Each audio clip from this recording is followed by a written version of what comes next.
One of the big problems about corporal punishment as a means of discipline is that parents can only see the short-run effect. That is, the child is misbehaving by doing something wrong or not doing something they're supposed to do. So they hit the child, and the child then stops it or does it. And what parents don't have any way of seeing is the longer range effect. When parents say, well, I had to teach him a lesson, that's true, but what is the lesson learned? It turns out that the research shows overwhelmingly that the lesson learned is usually contrary to what the parents want. So take the most obvious example, which has many more subtle examples, but the most obvious example is the child is hitting a brother or sister or hitting the parent. Several studies show that the thing that is more likely to get parents to hit a child is if the child hits them, and the child does indeed stop. But what is the lesson learned? Well, the lesson learned is that when something is really serious, a serious moral transgression, then you hit to deal with it. And so in the long run, that boomerangs. And a study of mine and another recent longitudinal study show that parents who hit children when they're young for hitting them have children who are more likely to hit them when the child is a teenager. Of course, it's not just the parents that they hit, and that they do seldom. Children who experience a lot of corporal punishment, who've been spanked a lot and slapped by their parents, they are much more likely than other children to do hitting of other children. Now, when I talk to parents about it, they are astounded, many of them, by this. They say, well, it's different. When I spank Johnny, it's for doing something wrong.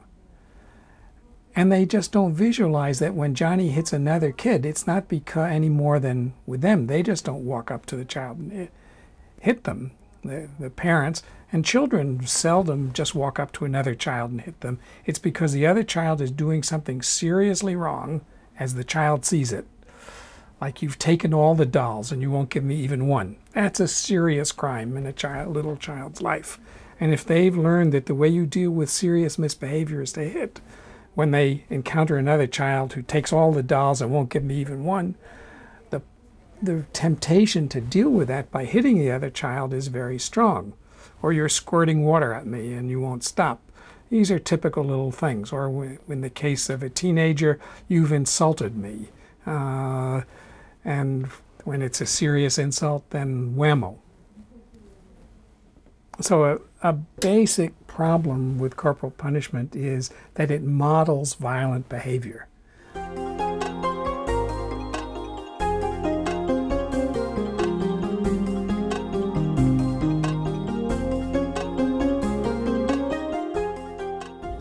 In the long run, punishment works very well to teach the victims how to use physical violence towards other people. It's very effective to be hit by someone you love in terms of teaching people, this violence, this hitting thing, this is good. This is something you do when you run out of other things to do. So in the long run, what violence does is begets violence. It doesn't beget good behavior. There are some obvious lessons that occur when parents use punishment, physical violence towards their children. One is when you run out of options, physical violence is the best and most effective last resort.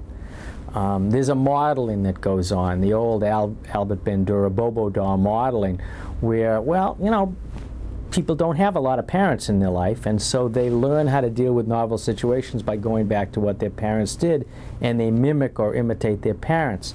But it doesn't stop at the physical mimicking. Kids not only learn to hit and where to hit and to hit with what, but they also learn the verbal accounts, the language that goes along with hitting, this will hurt me more than it will hurt you, or you're getting hit because you deserve it.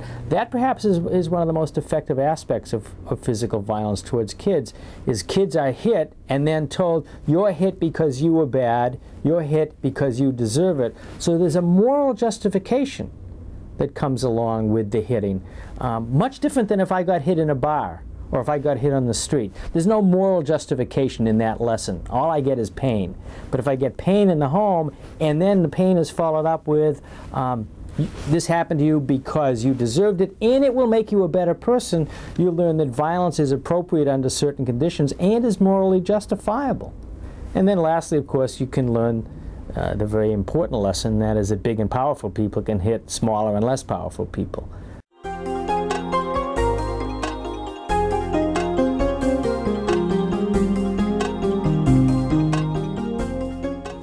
The other thing it teaches when you use punishment, it teaches the child that the child's needs are not as important as the parent's needs.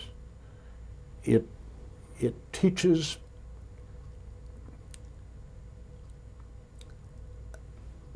that this relationship is not equal. That even though we have in the Declaration of Independence that all men are created equal, all men and women are created equal, that isn't true. That there's parents who use these punishments are teaching their children that we are far more important than you, our needs are more important than your needs, and this is the kind of relationship that doesn't work with husbands and wives, it doesn't work with leaders and subordinates in business and industry, and it doesn't work with parents and children.